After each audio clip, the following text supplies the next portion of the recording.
I'm here to let my audience know how to grip and throw a disc golf disc properly. When I moved to Texas, I had never played disc golf before. My youth pastor taught me quickly, and now I play every weekend. Disc golf is one of the fastest growing sports in the world, with over 4 million people playing tournaments regularly. I've been playing disc golf for about 4 years now, and I've learned to throw a disc in many different ways. Today I'll be teaching you how to throw a disc in 3 simple steps. The 2 main ways to throw a disc are forehand and backhand, and the steps are how to grip the disc, the motion to throw a disc with the most power, and the release of the disc. Backhand is the most important way to throw a disc due to the fact that you can get the most distance off of a throw throwing it backhand. It is also how to putt. The 3 main grips for a backhand are the 4-finger power grip, where you tuck your 4 fingers into the ledge and you place your thumb on top. The 3-finger power grip, which is the one I use, is normally used by people who have smaller hands, where you put your 3 fingers here and then your pinky on the ledge here and your thumb as well on top. Now, there's a 3rd one, which is mainly used for putting. It's called the fan grip.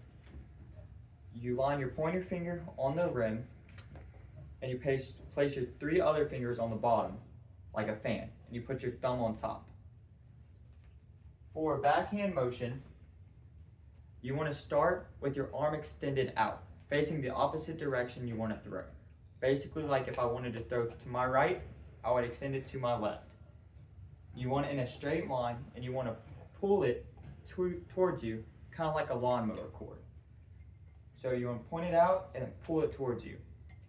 Now the second half of the motion, after you pull it towards you, you want to extend your elbow out the opposite direction.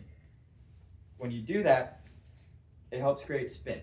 You also want to extend your wrist out instead of holding it like this to this when you extend your elbow to also create spin.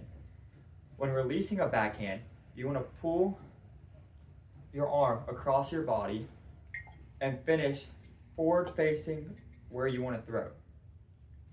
This will help create spin and help the disc fly further.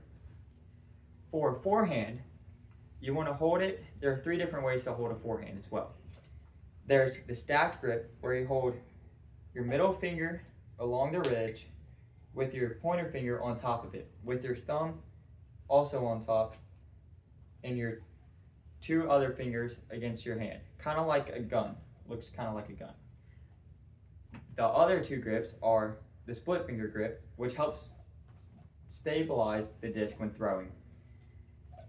It doesn't have as much spin, which makes it not go as further. But if you want a good straight shot, this would be the grip to go with. The other grip for a forehand is the backwards stack grip, where you put your pointer finger on the ledge first and your middle finger on top of it. I personally do not like this grip because it feels weird, but a lot of people use it and it works for them. Now, the motion you want to use when throwing a forehand is you want to start with your hand pointed backwards, opposite of where you want to throw. So I would point it back here, and you basically point almost behind you but not fully. Now, when you come through, it's kind of like a sidearm baseball throw. You kind of want to lean into it a little bit, but you also don't want to be almost touching the ground. When you come through with the disc, you want it to be flat. At the end of your motion, you want to flick instead of pulling it through like you would with a backhand. Because if you pull through with it, you're going to push it with your middle finger and it'll go straight into the ground almost every time. Maybe go a little bit, but most likely not. And so you want to flick, which makes the disc have more spin on it, which makes the disc go further.